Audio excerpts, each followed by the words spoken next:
Hello and welcome to the FEZ Show. It is the 18th of May 2020 and we'll be looking back at round 4 of the Race at Home Challenge and dissecting all of the main talking points. Joining me for the ride is Jack Pickering and Edward Hunter. Morning, boys. Good Morning, morning. Jack. To be fair, Jack, let's start with you because, let's be honest, you decided not to watch the Race at Home Challenge on Saturday because you had better things to do in terms of a Eurovision radio show. How did that go, first and foremost? Well, yes, I've literally just finished watching the Race Home Challenge because on Saturday at 3 I was I was on the radio speaking everything about the Eurovision Song Contest. This is my other love away from motorsports. I just love this one weekend. I love this 1 week a year where loads of countries just come together and just sing and compete, and it's wonderful. And this year I was supposed to head out to Rotterdam, which was hosting the event, and because of everything, it got cancelled. So next year I'll go, but instead I went to a local radio station and said that this is my idea. This is what we're going to do, and then we think it went really well. So I'm very proud of it. Nah, you should be because it's a big achievement. Like, I suppose it's taking the advantages that come with COVID-19. Obviously, obviously us doing this show wouldn't have been born if we didn't go into a pandemic, and you got your first chance to to be on the radio to actually host a radio show, which wouldn't have happened if it wasn't for COVID-19. Yeah, no, it was fantastic. Obviously, we shone a light on the 2020 songs that didn't compete, won't compete again, and a few of the artists are coming back next year, but they have to bring new songs. So we shone a light on them, and then also had the historic ones like Euphoria, like Waterloo, like Ooh Ah, just a little bit, and just stuff like that. And it was just 2 hours of just fun on the radio. Yeah, I and feel we like this had is going to be 2 hours of you reciting that 2 hour program, Jack. Yes. well, to be fair, he probably had more 2 hours of fun than we did watching the Race at Home Challenge, we could say. So let's get on to the Race at Home Challenge as we mention it. So Ed, we don't know where we're racing next week. That's the big question that we're going to ask. And Formula E, Nikki Shields, which surprised me. Okay, so she said that the race won't be announced till next Friday, and I'm like, hang on a second here. You know, we need to qualify for this event on this track, or do we have to qualify for the event on this track? That's my question, because every qualification starts on about Monday at 11 o'clock tonight, so we might know where we're racing next week about 11 o'clock tonight, or by 1 o'clock in the afternoon next on Tuesday, because there are the time slots that seem to be flipping the R Factor 2 are doing when they release the qualifiers, Ed. So I'm surprised that they said Friday, but do you think that we could qualify for an event that isn't on the actual track that Formula E will be using on Saturday? Well, I think I would take what Nikki Shield says often with a pinch of salt because she said it would rain before and then it hasn't rained in a in an actual race. That was ahead of Monaco. She said, "Oh, we're into Monaco in the wet," and then there wasn't a drop on the whole in any session that we saw. And then of course went to Hong Kong. It did rain in Bali, but we'll get to that. I'm not too sure exactly because, like you say, they need at least 3 days to practice and qualify.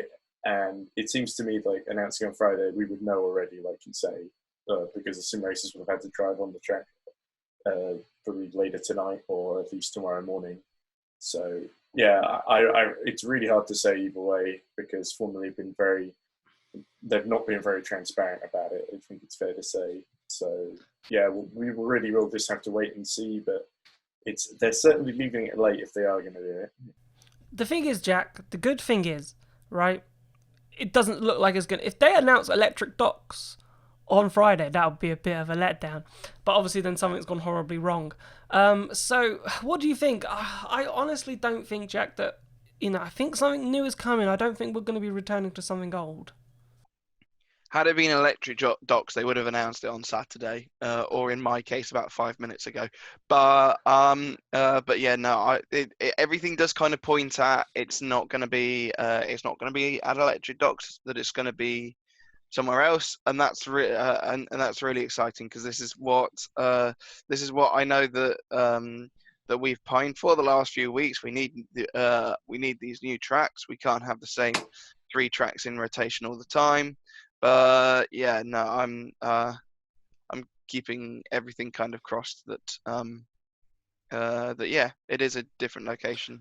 Because interesting, right? So we got a tip off that Mexico would probably be the new track, the new Mexico layout. Now, interestingly enough, Ed, that the mod guy that actually mods all the Formula E tracks released Mexico. Okay, now why that's significant is because I went back and had a look at the tracks that I've subscribed to and that I brought to the game, and they all have fake advertising, right? All have fake advertising, or very close to the real advertising, but there's like slight modifications just so they don't get caught by licensing issues. But in his Mexico one, it all had the proper advertising. Like ABB was not, it was correct. It wasn't ADD as he was using. DHL was correct. I think he was using DTH or something like that for DHL. It actually said DHL. The correct Julius bar. Michelin was spelt correctly. Could Formula E actually be using the modded community? Do you think that's a possibility now? I honestly think it's the only way if they want to get these tracks out in a really short time frame. I think it's the only way they could do it. And like I've said before, especially with the COVID-19 lockdown we're in at the moment, that's going to be a bit harder. You can't exactly get all the Studio 397 guys who do all the work for rFactor 2. You can't get them in an office very easily and get them to work on it. So yeah, I could definitely see Formula E resorting to that in these sort of extraordinary times. But how that's going to work in terms of will it be like made an official track? I have no idea, especially because I can't imagine how they're going to laser scanner or anything, or if it's going to be working off what they've done for like the F1 track at Mexico. Maybe they've converted it from that. We know so little that we can only speculate at this point, which I know is what this show's all about. But anyway. Yeah, but the thing is, Ed makes a good point, right? We've been harping on Jack for a DLC. But I don't know where Studio 397 are based, to be honest with you. But they might not have actually been, in an office actually with the actual technology they need to build a track. I don't know how much they can build a track for a game at home, if that makes sense. So, we're harping on for this official DLC by rFactor 2, but might not be coming simply because it's not feasible because they're all working at home.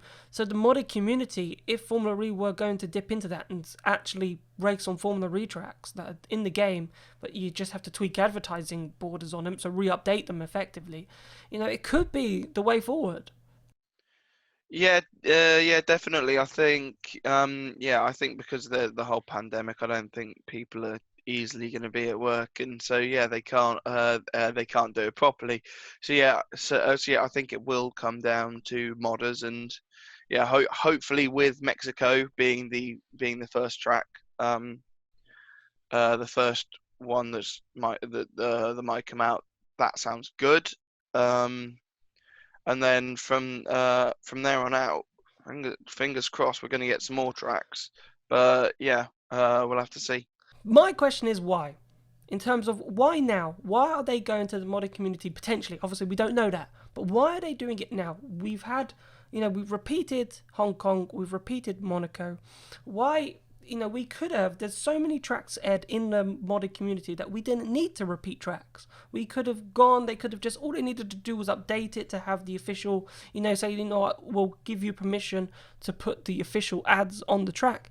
And there you go, you've got the tracks ready to then race on. Yes, they may not be laser scanned, but at least you're going to different locations rather than, being on the same location. Because let's be honest, I think I was pretty bored. You're going to Hong Kong, but you've seen it, you've done it, right? So it loses that sort of fan interest because you've already done it.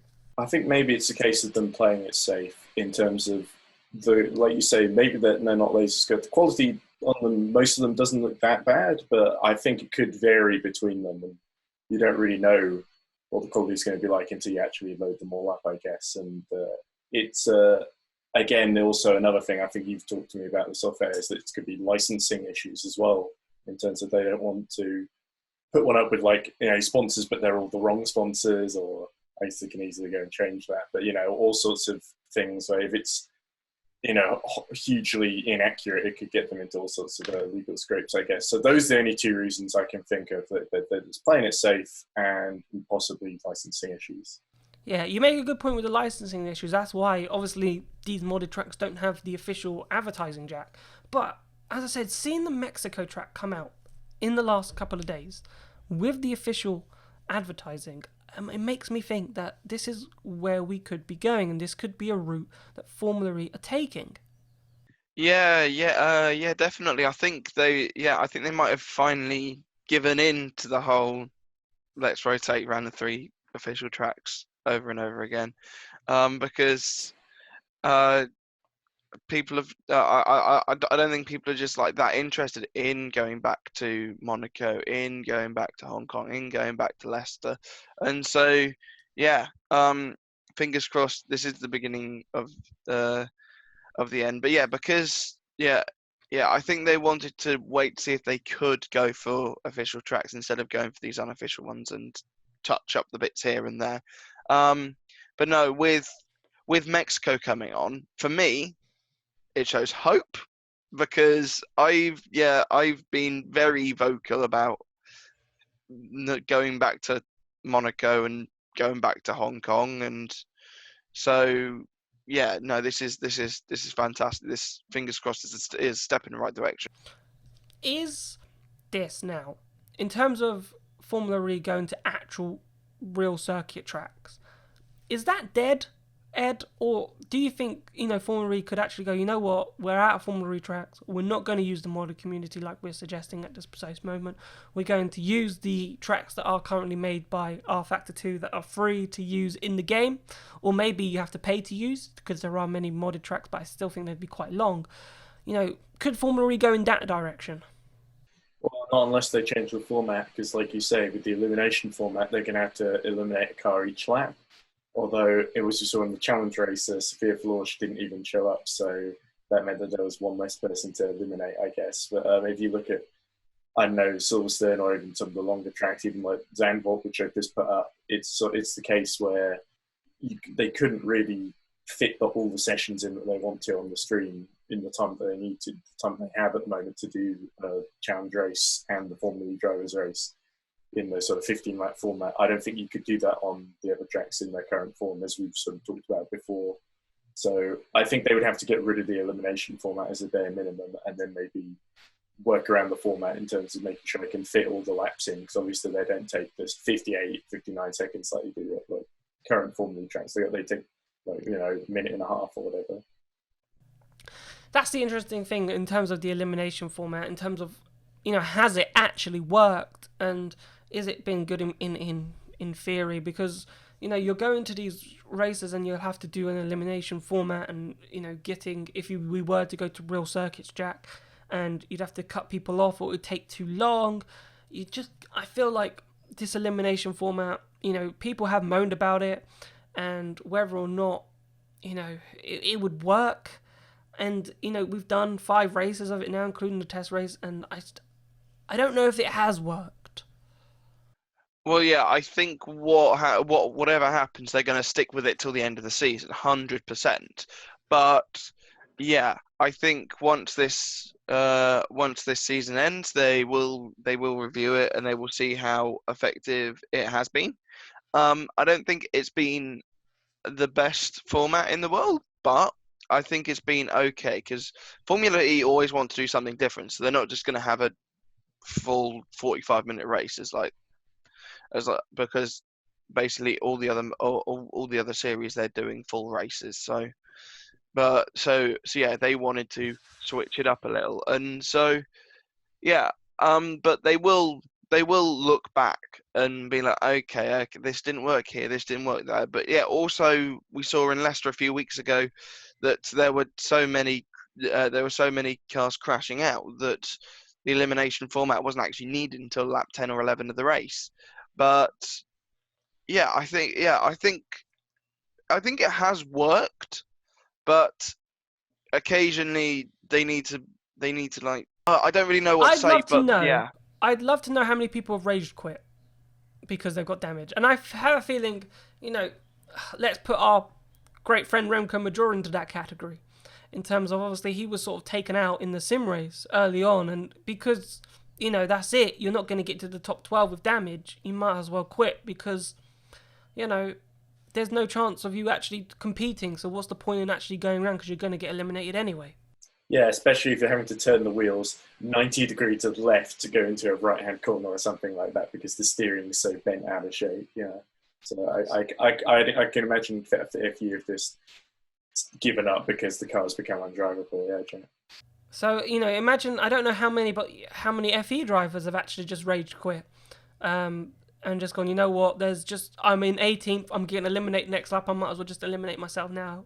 And you're not enjoying it. And I suppose if we did bring in people have been constantly asking, like, they want to see big names come across and drive Formula E. But if they, I hate to use Lando Norris again, but Lando Norris has become quite a rage quitter over the last couple of weeks, and we've seen that if it's just not going his way, he'll just quit. And if it wasn't going his way, imagine him racing in Formula E and it's not going his way, and he just rage quits out.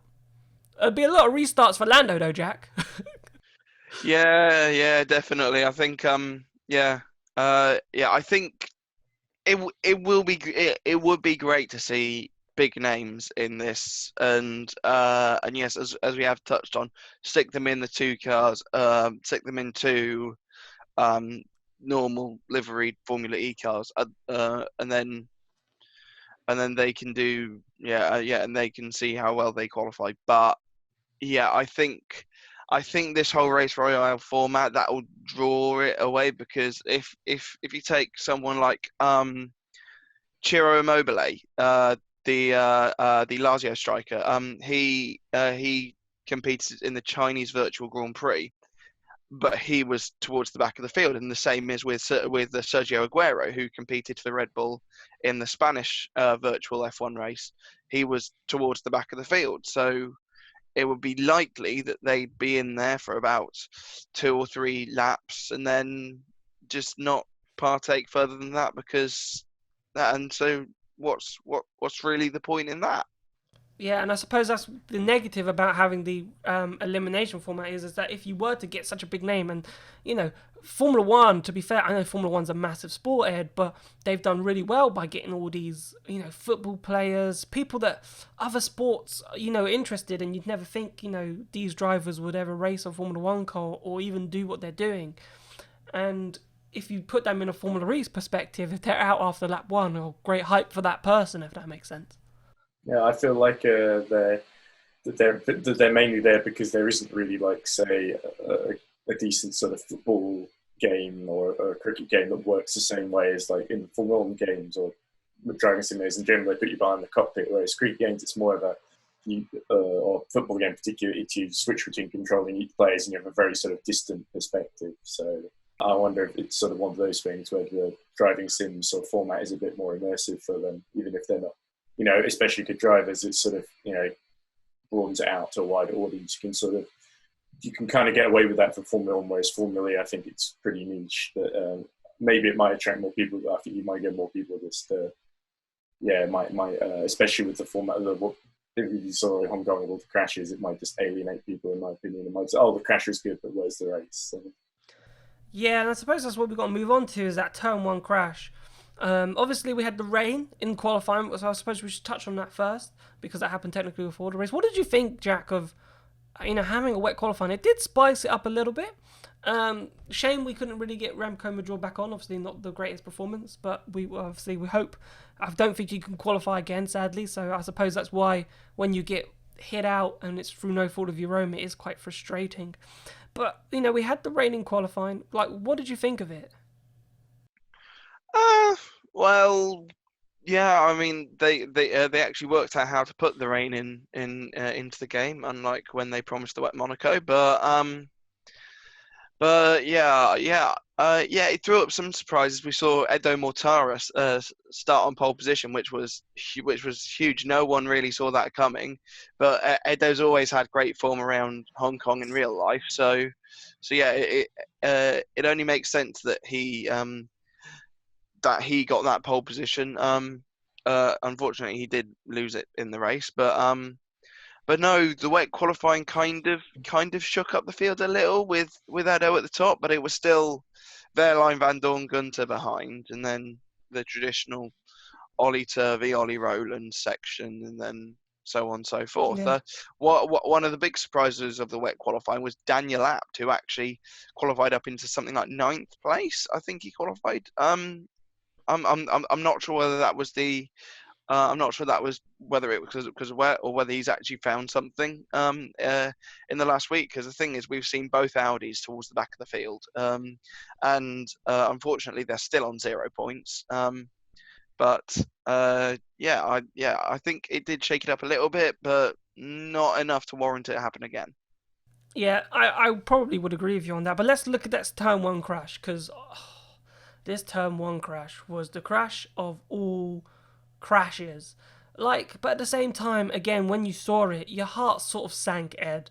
My heart did, because you're like, oh, that just looks so bad in terms of you've got half the field spinning in the wall, looking the wrong way, and you're like, obviously some managed to survive, but when you think, oh, we're trying to create new fans here, and all we've done is mucked it up at the first possible moment.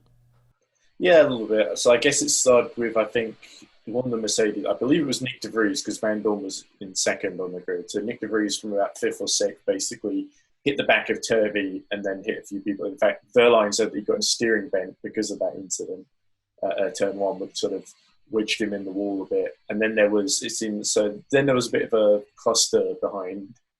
And then I think there was a separate incident where one of the Porsches, which I believe was Yanni, basically spun in the middle of the road, and everyone had to kind of avoid it. And some of them weren't successful in doing that. So yeah, not many people escaped the first lap without any damage. I think it was mainly the top 3, which was Mortara, Van Dorn, and James Collado bizarrely managed to get through despite not qualifying all that well. He did okay, but he just managed to squeeze through on the inside and avoid all the carnage. So I guess good for James Collado. For me, though, what annoyed me about the turn 1 crash is not the turn 1 crash in itself, right? Is what Formula E did afterwards, Jack. And I don't know if you've managed to see it, but they marketed it. They put it out there. They put it on Twitter. And it just attracted so many negative comments about Formula E and the Race at Home Challenge, and people saying, yeah, I'm not going to watch it anymore because there's just no point. And I'm like, what are you doing? Like, why on earth would you publicise that? And the picture that they showed, the cars in the air, everything just a mess. Like, it wasn't a good publicity show for Formula E, and I can't believe Formula E then went to Twitter to post that, look how bad this was. Yeah, no, that's one of the first things that I found out about this race, because when I came off there at about 5 o'clock, I looked at Twitter, and yeah, that shot was the first thing that I saw. So the only 2 things that I knew about the race was that Wehrlein won because Mortara crashed, and the turn 1 like pile up basically. I'm not sure if that's like a good idea. I think I think if you compare the 2 Hong Kong races, the first Hong Kong race a few weeks ago, that they all got really cleanly through. Actually, the sim race was the one that had the big accident, and then this time around, Formula E just go Hold boom. my beer. And it's it's I probably wouldn't have said, I wouldn't probably market it going like, oh my god, look at this amazing crash, and I would have been like, oh dear, there's a thing at the start. I think the word they actually used was ridiculous, Formula E. I actually think they used that word. But the thing is, why? Well, I know it's happened, right? But don't go publicising it. Because you're just imagine people who haven't watched it, like you, who are Formula E fans, and then they see that. And I'm like, I didn't enjoy seeing it when I watched it. I looked at it and I thought, oh my god. And if you're not watching it, or you're thinking, oh yeah, there was a Formula E sim race, should I catch the highlights? Oh, maybe I shouldn't. Ed? Do they do highlights? I haven't seen the only highlights that I've seen are the ones that are published on our channel. Yeah, well, the 60-second highlights, which are on the channel now, actually. So if you want to reminisce of what we're talking about, or even look at the disaster, but as I said, we've questioned Formula E's marketing.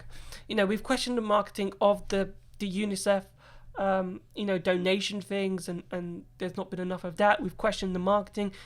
Ed, you said there was like 1,500 people watching on YouTube. I didn't see the number because I had it on full screen. I was one of that 1,500, then that was the peak. So you're not getting that many people watch it in the first place, sadly. I know there's other platforms. I think, Twitter and Facebook, they probably get another 1,000 people watching it. So, and then you've got Twitch as well, which probably get another 1,000. So let's round it up to about 5,000 top. Yeah, and then you've got the drivers. And then you've got the drivers. So let's say Van Dorn, I think, is the highest one with about 500. So let's go to about 7,000. So you've got 7,000 people watching, which is far less than any Formula E race, Ed.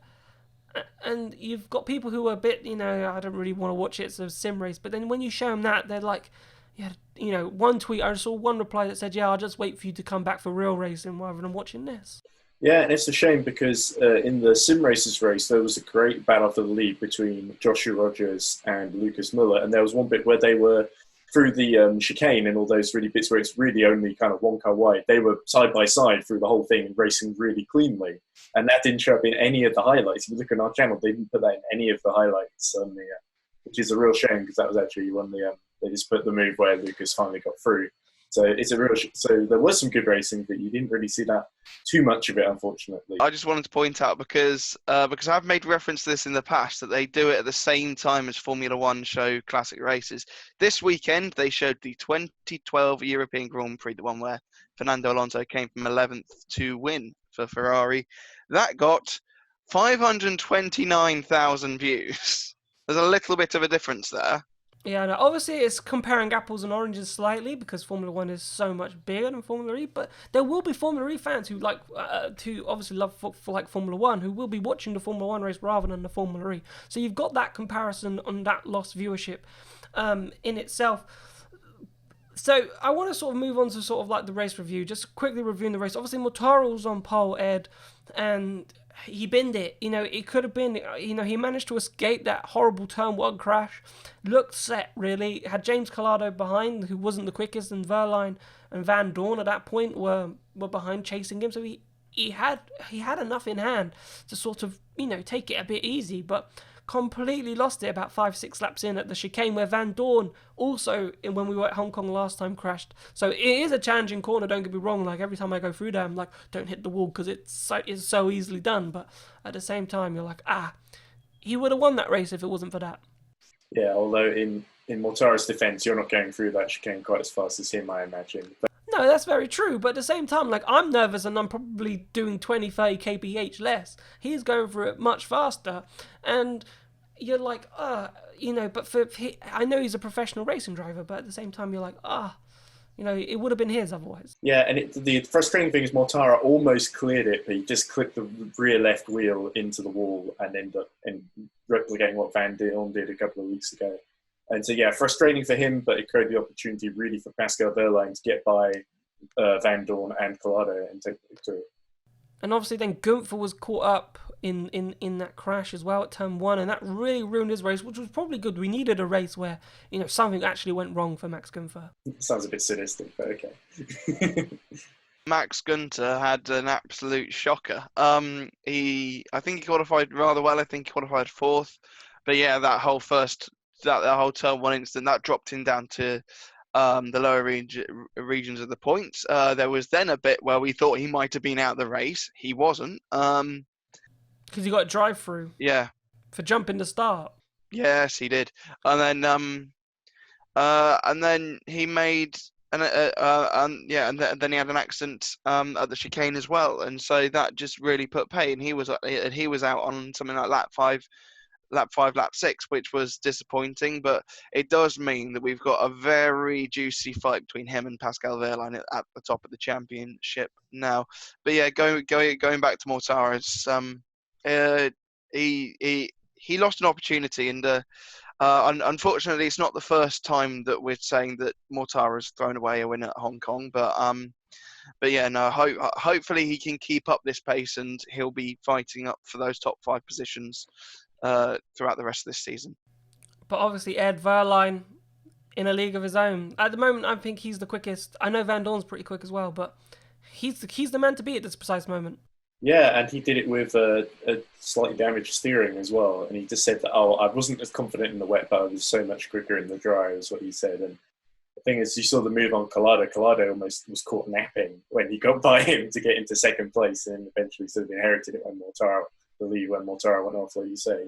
So really, you really sort of outclassed everyone, which was interesting to see. My surprise of the day was Ma Qinghua. What a legend! Like, he finished in the points. He finished outside. I don't know what happened to him on the last lap. He was 8th, then dropped out of the points. So whether he made a mistake or he was pushed off, who knows? But there was some post-race penalties because the Neo press release has come in saying that double points finish for Neo. So there must have been some sort of post-race penalties that have been applied. And that's another thing, like, in terms of marketing, not many people are interested in post-race penalties, but they don't really tell people, here's the final order. This guy got a penalty, if that makes sense.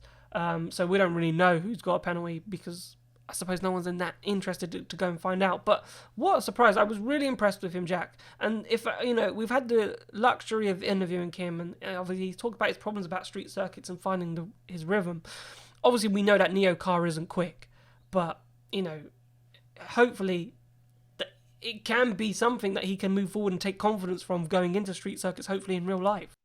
Yeah, definitely. I'm hoping that in the future we will see more press releases saying that Neo have got double points finishes. It will be so great to see them up fighting for points. However, I've lost my train of thought. However, I know what he means in terms of it's hard to get your rhythm on a street track. Right. So, boys, we're running out of time very quickly, actually. So, boys, thank you so much for coming on the show. No worries, Jack. Remember, if you're really enjoying the content, please, you can hit that like button and subscribe. We have a Discord channel, so if you want to join in the fun, hit the Discord link. Come and join the fun on there. You've been watching the FEZ Show. We will be back tomorrow. Goodbye.